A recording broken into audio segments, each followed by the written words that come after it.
Okay, so let's get started with one of the pieces, and I think one of the ones I want to start with is growth goals.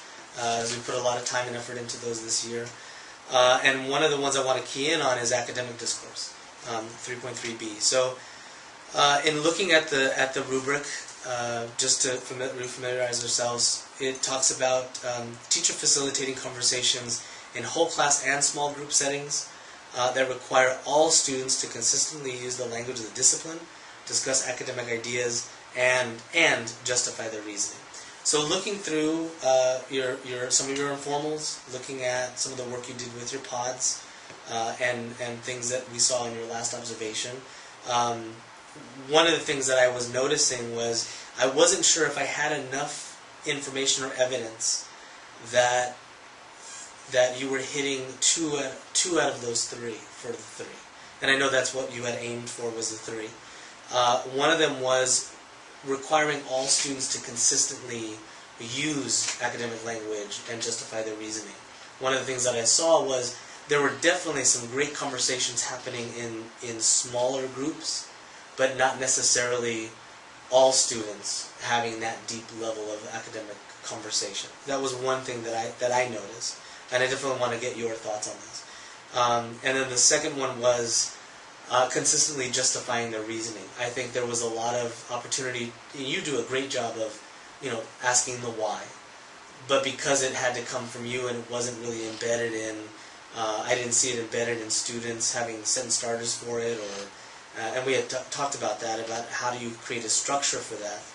I'm not sure if I saw it get there yet. I think you definitely were working towards it, but I'm not sure if I had enough evidence to really push to that next level.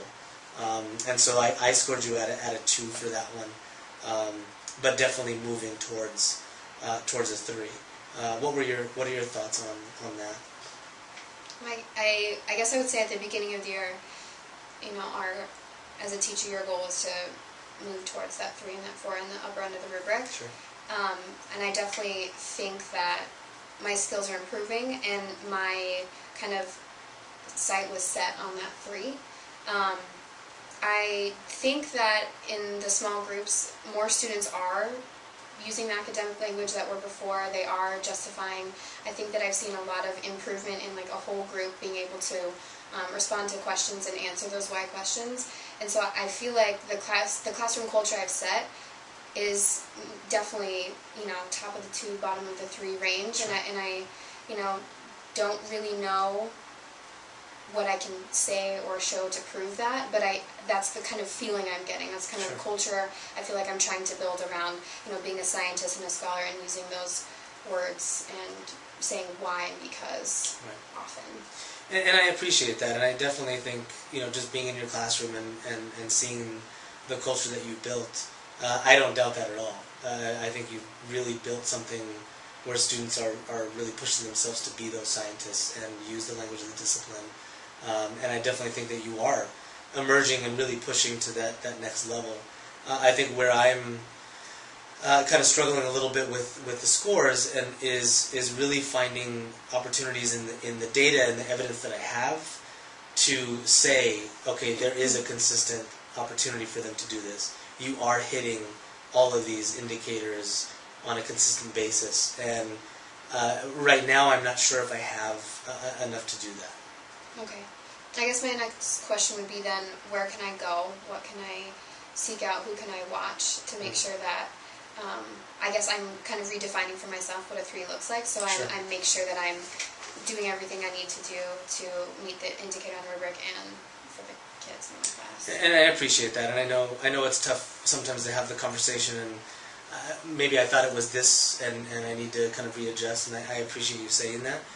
So I think the first thing that we would do is really, as we move into action steps for next year, is what kind of clarity can you get in terms of what does it look like in a classroom. And so one of the things that we can use is our growth guides, and looking at academic discourse, it gives you a really opportunity to see what a leader might be looking for when they're gathering evidence in the classroom. So I think one of the things you can do too is thinking to yourself, well, how can I set up something where you are gathering this as well?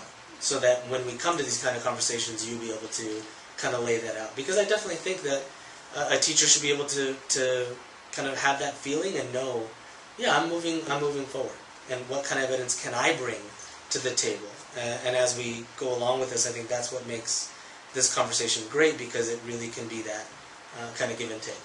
And I have this information, and this is my evidence. So the growth guide, I think, is a really important one.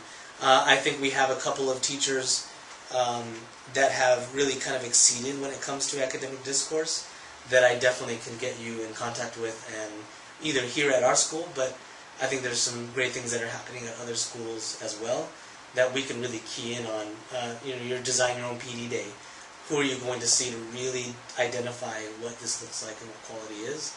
And I have no doubt that that will help you move to that next level. But those are the things that we'll commit to doing so that you can move to that next level.